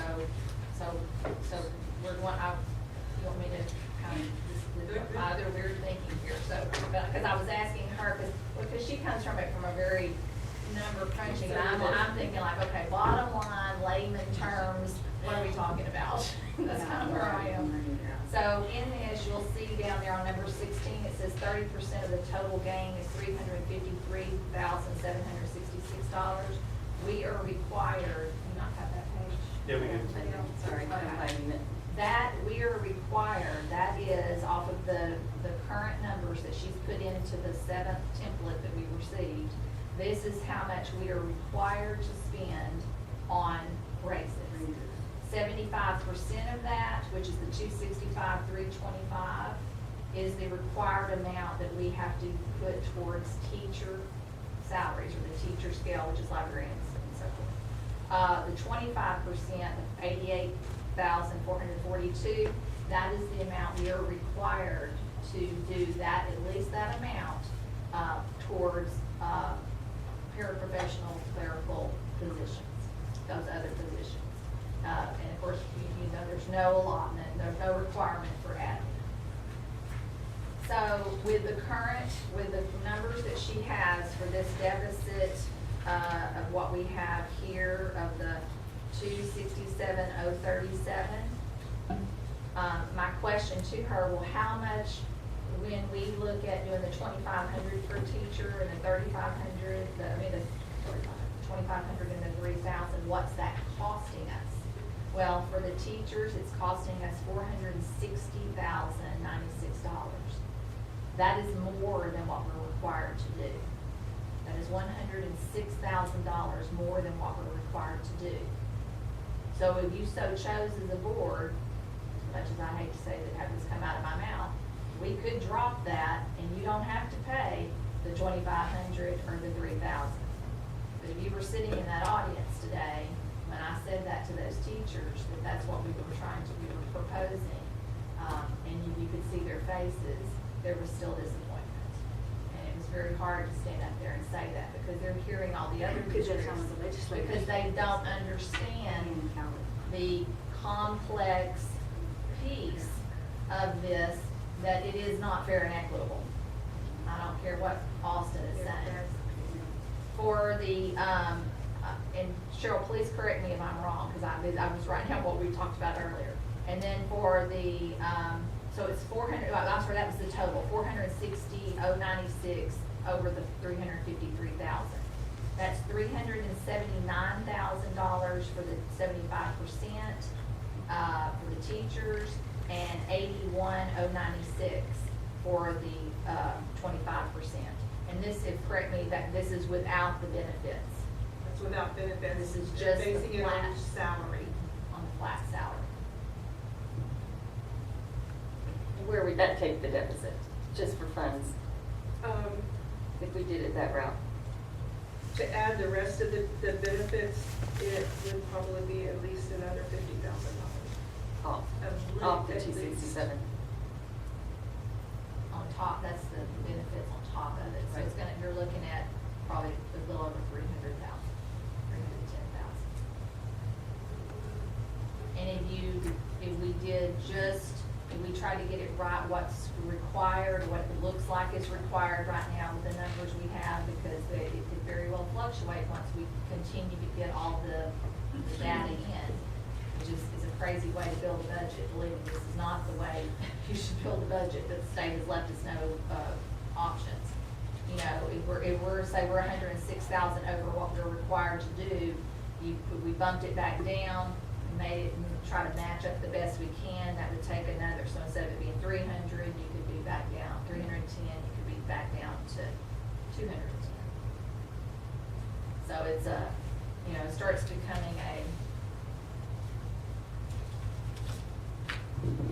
I think a lot has to be said about the fact that the challenges that we presented to you when we interviewed you, and the things that we've talked about over the last year in regards to changing the culture, accountability, curriculum, leadership, and we've already gone down the road so far that you've brought us in the short time that we've been here, you know, to not, in the face of what the state has done to us, to not do the increases that you have is a big disservice to all the hard work we've already done.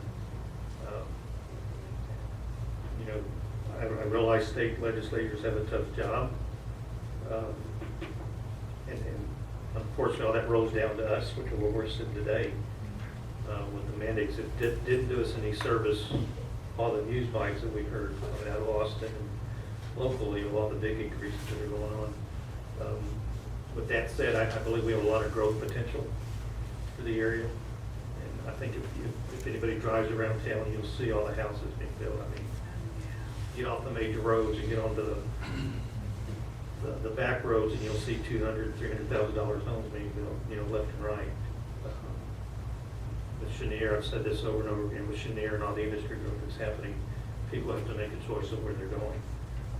we're in a prime spot for that. I mean, I don't think we have a choice. I think to reduce the amount would be a big disservice to all the work that we've done in trying to change all the things that we're doing here. So I definitely support y'all's recommendation.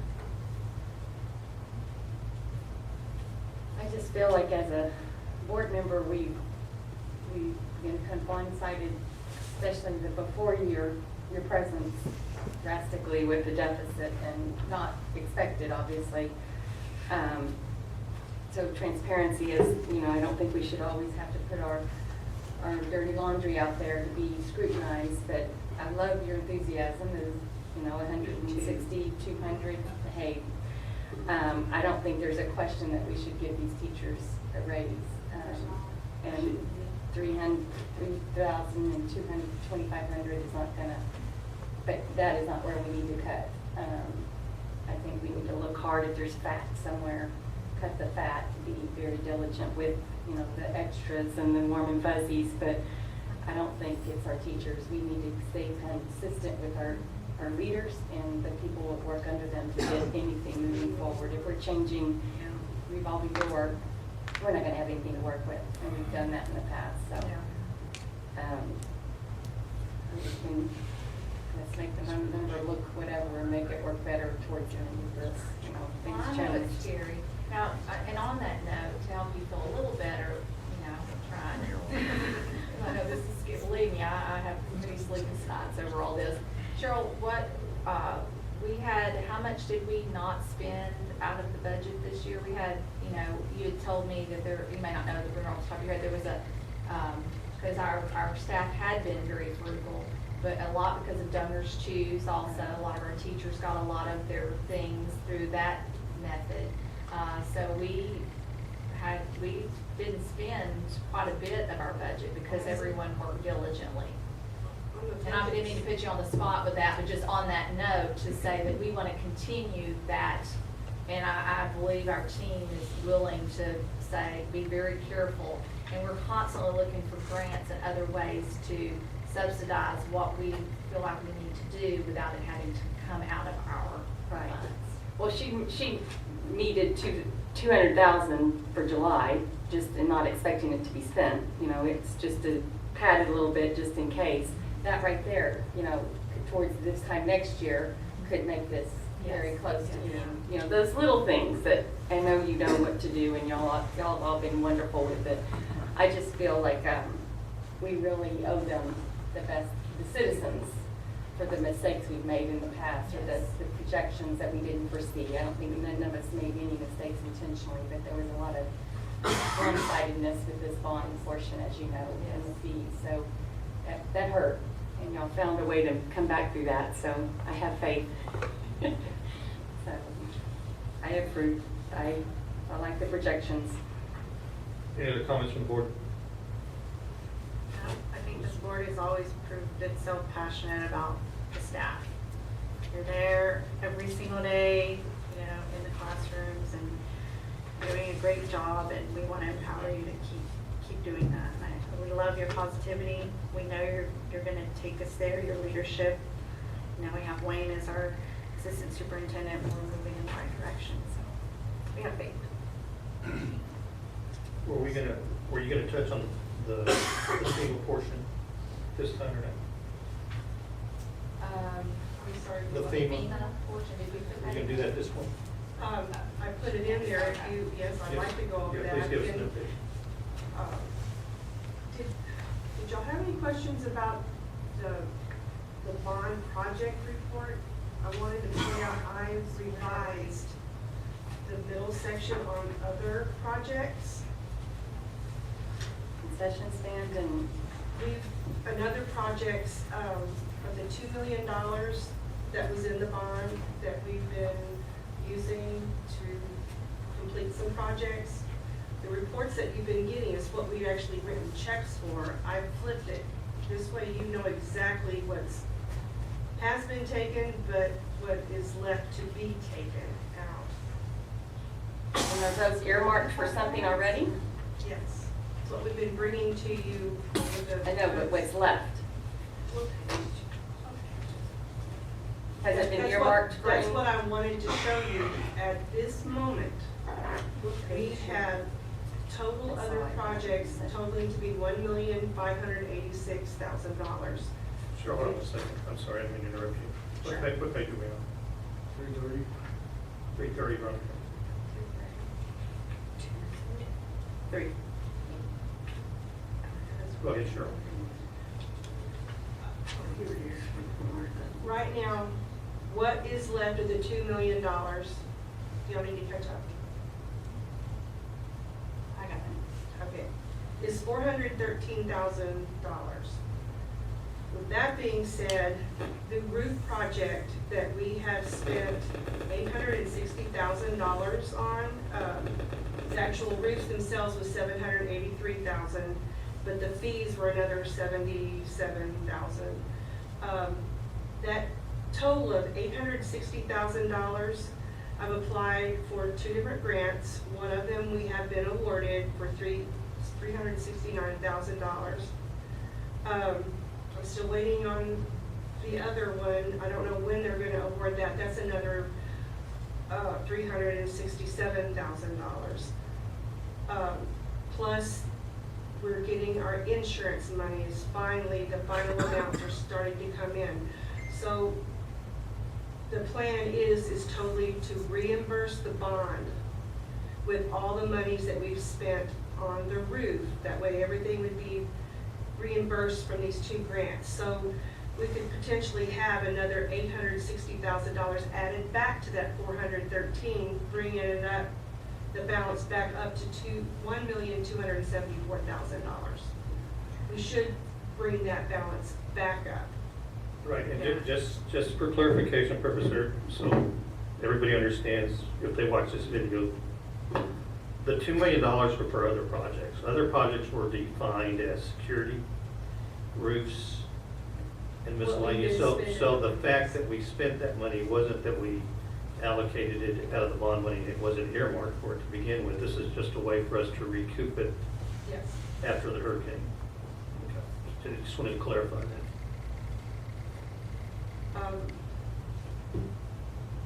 And then there's 2 other projects that we're bringing to you. One is the repair of the walls of the high school. They're in very bad shape. We went out to bid, and the bid came in at $133,000. But then there's some extra caulking that we found out, so we got them to do an additional, like an addendum or a quote for another 17. So for $150,000, if we get to that place and y'all approve it, the whole outside of the building will be repaired, sealed, and repainted, and it will look like new. And the materials that they use, I'm not sure, was it another 50 years that they could get out of the walls? But we need to do something. The building is crumbling on the outside. There was Talking about high pictures- school, correct? The high school. In fact, I think last month we had pictures to show you of the rebar that's showing through the walls. And later, we'll bring that as an action. Yeah. On Todd's. So I jumped the gun, but that's, it's So on they can here. answer, he can answer questions here in a little bit. If we still use the bond money to do that repair, and there was another project here, we could still have a little over $1 million left of the $2 million to use on projects. Like I think they were saying about more cameras, some more security things. I know we wanted to do, there's a lot of things that we still can see the need for and don't know where the money's coming from. And with the 2 grants, that's gonna make it whole again. Yeah. Okay. That's good news.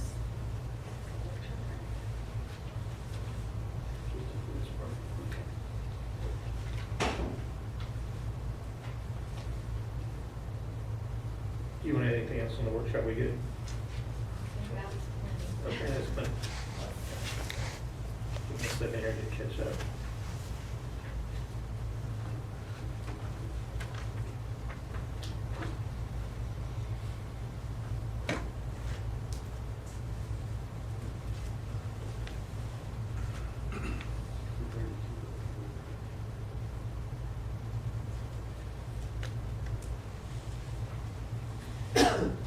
Agenda item number 9 is to consider and approve the investment policy manual.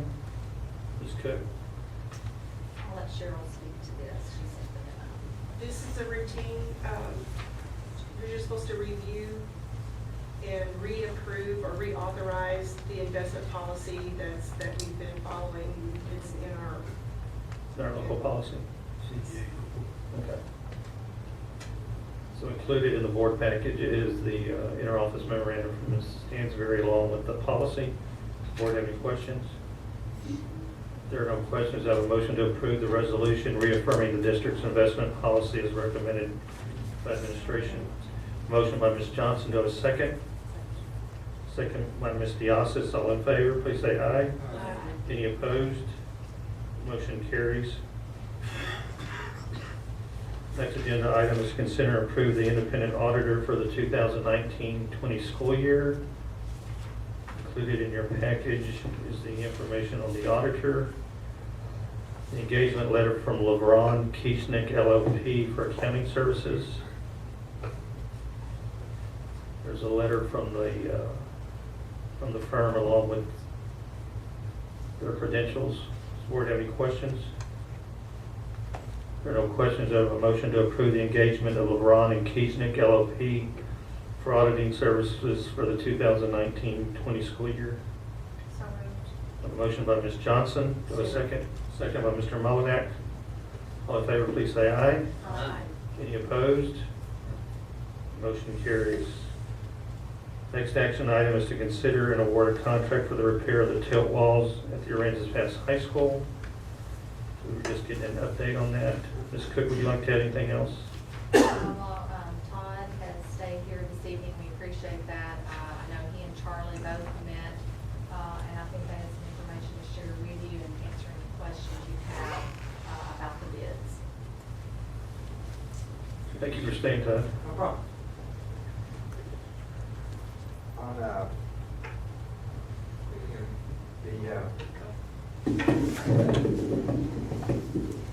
thank you. On July the 16th, we received proposals from 4 general contractors that specialized in repair, concrete repair. And so on July the 16th, I guess you got a copy of the bid proposal sheet.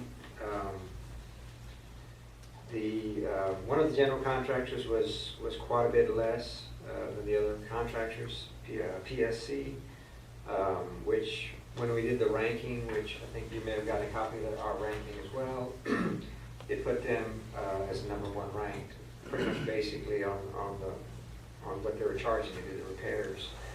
So red flag kind of went up, and Charlie and I wanted to sit down with them. So we about 3 or 4 days later, they flew down to this campus. We sat down and we spoke to them for about 30, 40 minutes, made sure they were comfortable with their bid, they didn't make any mistakes, and that they could do what they indicated they could do in the time frame that they indicated. They felt very confident. They've been on the site many times. They checked everything. They felt that they could do the project. So we looked into it, looked into their brochures, and it's a pretty large company, and they do a lot of concrete work. But the project manager they hired and superintendent specializes in wall repair. They're pretty much a concrete bridge and that type of contractor, but they have a project manager that specializes in this type of work. So we felt very confident they could do the project, and they're ready to start work after notice to proceed. So if you have any questions, I'll try to answer them, but we feel pretty confident that they're a professional group. They can provide the best value for the district. Did we get references? Not necessarily references. We have they have a list of projects completed, and so we went through that list, and all their projects were between, say $100,000 and like $8 million projects. Do we understand the rationale why there's $130,000 difference between them and the second place? They felt that these other contractors are maybe just kind of throwing numbers out, that they really looked at the project. If you look at their time frame was 30 days, the other ones were quite a bit longer, so they're basing it on labor cost and material cost. I contacted Silco, which is the manufacturer that's providing the materials. I said, can they even buy the materials for this? They said, oh yeah, they can buy the materials. You know, the labor is a big cost. But reading through the brochure, like I said, their primary, what they do is highway repairs. To me, they're trying to branch out into another type of, for their business, so. Where are they from? They're out of Dallas, and they have an Houston office. And so the gentleman that'll be down here will be here probably the whole month, working, and probably staying down here while the work is going on. So Todd, other than the actual structural repair, the cosmetic look, what are we talking about on the refinishing? Somebody used the term paint. Well, it's coatings. It's like they have to prime and prime the clean it, prime it, and then they put a coating on it. So it's a cementous coating, like a urethane coating. Right. And so it's better than paint. You know, it's got to carry certain warranties and stuff. So we have a brand new facility on the gym. Right. We have the old existing. Right. And then we have the newer wing. So we've got three different. At least 3 or 4 different colors. So how are they going to make the expansion wing and the old high school match what's on our new gym? Well, we've got the coatings here, and I can show you. So what we're going to do is match the new gym, the kind of the tan color. That's the base color, the majority color of the new gym. We're going to utilize that for the whole rest of the building, so pretty much all matches. So all the different color panels, once it gets repaired and the concrete and the structure gets redone, then they're going to put a coating over the entire, all the tilt wall panels. So the upper panels and the lower panels. And they're going to re-caulk all the joints, reseal them. Pretty extensive job. And you good another 50 years? Well, I think the product carries a 20-year warranty, and the joint, I think joint repairs a 10-year warranty. But those have been in place since 73, and I don't think anything's been done to the building. That's standard in the industry for those products. Yeah, you're sealing out all the moisture, so that what's happening is the salty air is getting in the cracks, causing the rebar to rust, and it's falling off the concrete. So we're going to solve that issue. Is this technique at all hazardous to the internal aspect of the building? No, It won't ma'am. seep No, through the ma'am. walls and No. have a smell that may be toxic to anybody, or do we know that? Are you familiar with Well, this enough to? they're not going to go through the wall. They're just treating the surface. They're going to treat maybe Well, at the there's most rebar an there, inch dude. and a half to 2 inches into the wall. The only thing that might be an issue is the sound, and so we have to coordinate the scheduling and phasing it with testing and anything like that. So if we approved it, when would they start? They would start within 15 days. We would have to have another meeting here and try to figure out the scheduling of where they can work. Are we ready for them to start in 15 days? You're ready, aren't we? We're ready for that building. Well, yeah, so are we, but is it going to affect school? Back to school. Yeah. Well, they're going to try to schedule it where they stay away from the entries, during the times that we have class and students coming in. So they're aware of it's a school environment, but they didn't have any extra overtime or working on the weekends. They're not going to particularly do that because it costs them more. Right. So. Is there any cost to them if they don't meet the 30-day deadline? As far as liquidated damages, I'd have to look at the contract. I can't remember. But I mean, there were significantly. If you look at the other general contractors, it was 60 Right, it just days. seems unrealistic, 60 days, 80 days, 145, and these guys are coming in saying they can do it in 30. There's like, are we comparing apples to apples? They're getting the same material quality, the same job scope, and they're still that much difference. That's what we asked them. You know, I mean, I'm not familiar with any one of these companies. They're all specialty companies that deal with concrete repair. But they felt confident. I mean, the reason they could bid it so inexpensively is if they can get it done in 30 days. And that means they're gonna have to manage the project, and they felt confident they could do that. You know, Todd, with everything that's going on with the other two projects, you know, I think what you're hearing from the board is we felt we made a mistake by not making sure that we had some provision as a penalty if they didn't finish timely. And I don't know if this company will agree to a contract that has that provision, but from my sense, and I can't speak for everybody else, or they can speak for themselves, I would like a provision in there that would have a penalty if they didn't complete in 30 days. I think for us not to do that, we don't use the hindsight that we learned from the last two projects, and we just position ourselves to do it all over again. So we can make a motion to approve this, but I would also make or recommend that the motion include the penalty in the contract for liquidating damages. Well, we have liquidated damages on the other contracts. Then we need to have a conversation with Ms. Cook and yourself in the next couple of days, because that's not the information that I received over the whole course of the project. So we can have that conversation later. And let's clarify if that's got liquidating damages or not. I don't want to slow the process down. And of course, if the rest of the board wants to move forward with approving this tonight, we can just make it with the stipulation of having those damages in the contract. And if it's not, they'll have to come back to us for next month, or we can table this. Do you have any comments? I just got, it's got addendum 1, 2, and 3. What is the addendum they have to this? You know, on the very bottom of the, it's the very bottom, it's got addendum 1, 2, and 3, you got a check. Does that mean is there an addendum to it, or? No, we had we had some questions during the bid process, and we clarified some quantities, some square footages. There was a couple typos, and so we clarified those, and it's part of the bid package. And just my own education, I guess, is the alternate 1, 2, 3, 4, 5, 6. What does all that mean?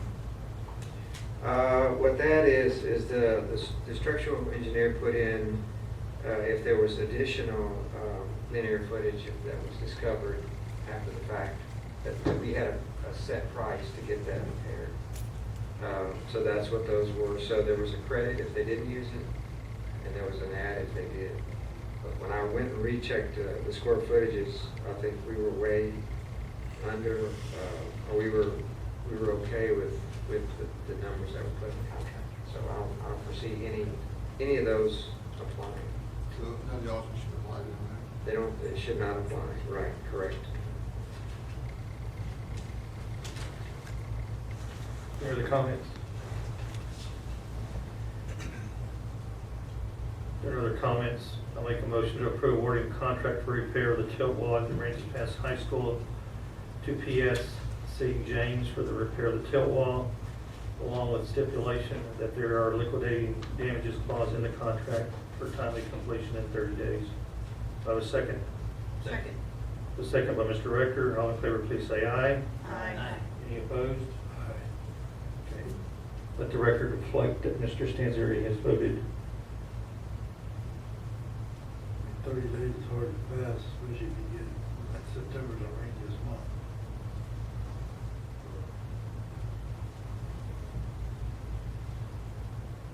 The motion's passed. We'll move forward.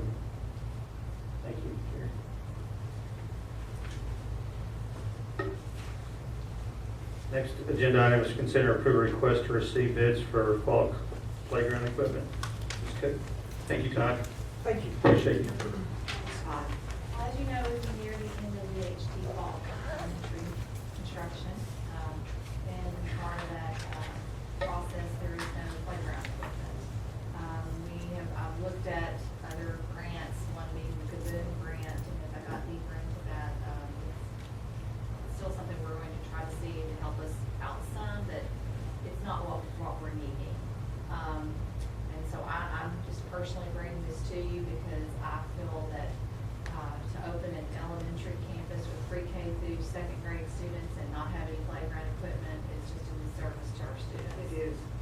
And so, got a playground, equipment over here at Charlie Marshall. We did that right at $50,000. So we're looking at that we'd like to have two smaller playgrounds. Just our initial look, it's looked under $100,000. We feel like we can get that turnkey, and get that done, as soon as possible. Because even with the Kaboom grant, even if we got all the volunteers and then go out there and work, November's the earliest we would even realize that if we got it. So the whole year could be done. So you see, we brought the information to you about what we have left in the bond and how we're working to get money, and we're working to have the info grant that we're still looking at where we pay the money for the furniture out of it, and we're still hopeful that we're going to get that. So they'll still could get some funding coming back in. So I just wanted to bring to you the option to go out, get some bids, see what we could do, and let's make sure that we complete this project the way it should be. Was this an oversight? Did we not factor that in, or? It's not included. It was not included. I move that we. If we look, at Key Burger, or is there any other equipment, the playground equipment there that can be moved I over? think there's only Charlie's left, but. There's playground equipment there, but it's more bigger kids and like pre-K. It's a little Yeah, bigger. I would go by there and look like some of the new stuff. It's new. It's pretty big for little guys. Okay, so it's not the equipment's bad, it's just the wrong size for the kids. Yeah, the equipment's okay. Places, but not. Yeah, we need to be cleaned up, and there's concrete into it. We have to break away that concrete, and I don't know what kind of damage that would cause when we take it out. You have a motion to approve the request to purchase playground equipment for HD Falk Elementary School. Second. We have a motion by Ms. Johnson, a second by Ms. Branch. All in favor, please say aye. Aye. Any opposed? Motion carries. Next action item is to consider and approve budget amendment. Proposed budget amendment to update the budget to reflect an increase in revenue has been provided for your review. Description is donated commodities for the amount of $20,000. Two different account codes, Ms. Kinsey. Board have any questions on the budget amendment? If there are no questions, I have a motion to approve the budget amendment as recommended by administration. Motion by Ms. Johnson. Do I have a second? Second by Ms. Diossis. All in favor, please say aye. Aye. Any opposed? Motion carries. Next action item is to approve offers to purchase tax sale properties. Included in your package are 8 offers. And I will ask if y'all have reviewed those, or if anybody has any questions on any of them. If there are no questions, I'm just going to make a motion to approve all of them. But before I'll do that, I'll give you an opportunity to ask any questions. Or we can take an offer out if you'd like that.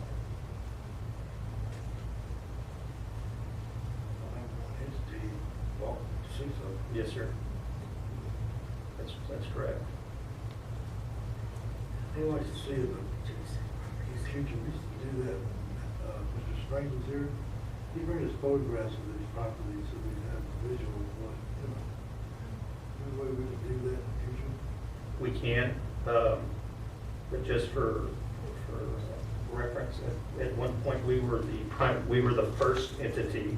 Well, the last now. Right. We were the first entity to make that recommendation, and they went to the city. When we were the first entity, Alan would go and take those pictures for us. Now that we're the last, at some point the board decided to convey that primary look to the city. If we still want that, we can. We would have to get staff to go back and take pictures of this for our consideration. I just thought that's a good discussion. I just didn't know what it looks like. Right, when the city sat, looking at the plots and the flats and trying to find a place to put it. Right. Is there anybody else who would like to see pictures of the property before making decisions? We used to do that years ago. So in the future, we'll have that in our board package. Okay. For tonight, are there any other questions or concerns about the offers that have been made? If there are no, We accept all of them. I have a motion by Mr. Stansberry to approve all offers to purchase tax sale properties. Do I have a second? Second. A second by Mr. Molinax. All in favor, please say aye. Aye. Any opposed? Motion carries. Next action item is to consider approved partnership with the City of Aransas Pass for TxDOT SRTS grant application for the sidewalk project. This was brought to us last month and we tabled it. Upon further research by Ms. Cook and the attorney, we have a ruling that we are within statute to partner with the city. Does the board have any questions? If there are no questions, I have a motion to approve the partnership with the City of Aransas Pass for TxDOT SRTS grant application for sidewalk project. So moved. Motion by Mr. Molinak, a second by Mr. Rector. All in favor, please say aye. Aye. Any opposed? Motion carries. Next action item is to consider approve the 2019-20 Student Code of Conduct. Ms. Cook? These are those, anytime we get updates and we have to change the code of conduct to reflect the legal, the laws that have changed. And so our new code of conduct that we placed in here is reflective of those changes. So we're going to use tonight. Does the board have any questions? Now, we did include in that the new Davis law, right, for the full cyberbullying. Is that included in the handbook? Is the bullying part? There's a bullying part in the handbook, but is the cyberbullying covered? Code of conduct, I think it has the disciplinary, that you take disciplinary action disciplinary. Yeah, but I don't know if it's covered, you know, there's bullying in there, but I just, you know, the cyberbullying, as far as that goes, is it covered as well for the Davis law, that now we can do it when they do something off campus as well? Because it covers the stuff on campus. Any of the code of conduct, any thing we receive from TASB, that's the straight from any of the new legislation reflected in the law. I mean, in the code of conduct. Yes. Do I have a motion to approve Student Code of Conduct as presented by administration? Motion by Ms. Diaz. Does I have a second? Second. Second by Mr. Mullinax. All in favor, please say aye. Aye. Any opposed? Motion carries. One second.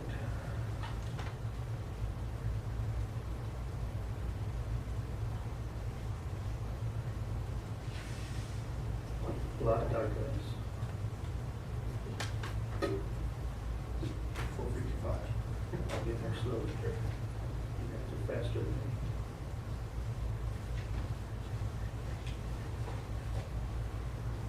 Next action item is consider approve the interlocal agreement with Port Aransas ISD. For background information, it was brought to our attention by the request of this interlocal agreement that Port Aransas ISD was picking up students inside our boundaries at the HEB parking lot. There's approximately 20 to 30 students that are picked up and transported to Port Aransas as transfer students. Because of House Bill 3 poses a requirement on the district that's doing that to notify the other districts. So we received notification and they are asking for an interlocal agreement to continue that practice. It's my opinion that we are fighting for every student that we have in our school district to open up our boundaries for another school district to provide bus transportation. This makes that task even more difficult for us. I personally would recommend we not approve this. What is the reason for the recommendation to approve it? No, that was a typo. I'm sorry, didn't get corrected. We changed it in one packet that you get into your So the online. recommendation is not to approve. That's correct. I make a motion, we don't approve it. Motion by Mr. Stansberry, second by Mr. Rector. All in favor, please say aye. Aye. Any opposed? Motion carries. Next action item is to consider approved dual credit and early college program memorandum of understanding with Del Mar College. Ms. Cook. These next items are things that we bring to you each year so we can continue our partnerships with each of these entities. Just house cleaning. Basic agreements we need to have approved. I'll move we approve the MOU with Del Mar. So a motion by Mr. Stansberry to approve the MOU, second by Mr. Mullinex. All in favor, please say aye. Aye. Any opposed? Motion carries. Next action item is consider approve the adjunct faculty agreement with Texas A&M AgriLife Extension. For 4-H, right? I move we approve it. Motion by Mr. Rector, and a second by Mr. Mullinex. All in favor, please say aye. Aye. Any opposed? Motion carries. Last action item is to consider approve resolution to recognize extracurricular status of a 4-H organization. Have a motion to approve. Make motion to approve it. Second. Motion by Mr. Mullinex and a second by Ms. Johnson. All in favor, please say aye. Any opposed? Motion carries. Agenda item number 10 is discussion. Is there anything the board would like to add for future discussion? Covered it all. Okay. Agenda item number 11 is to convene an executive session as authorized by the Texas Open Meeting Act, Texas Government Code 551.001 concerning any and all purposes permitted by the Act. Sections 551.074 discussing personnel resignations. Time is now 9:46. We'll convene an executive session. 1, the board is reconvened in open session. With there being no further action before the board, this meeting is adjourned. Your second resignation. Was there a resignation? Yeah, there was a resignation.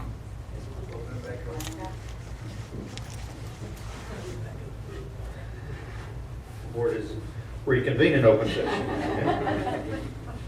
And we need a motion to accept the resignation as presented by administration. Do you have a motion? Do I have a second? Second. All in favor, please say aye. Aye. Motion is approved. Now we can adjourn. Thank you.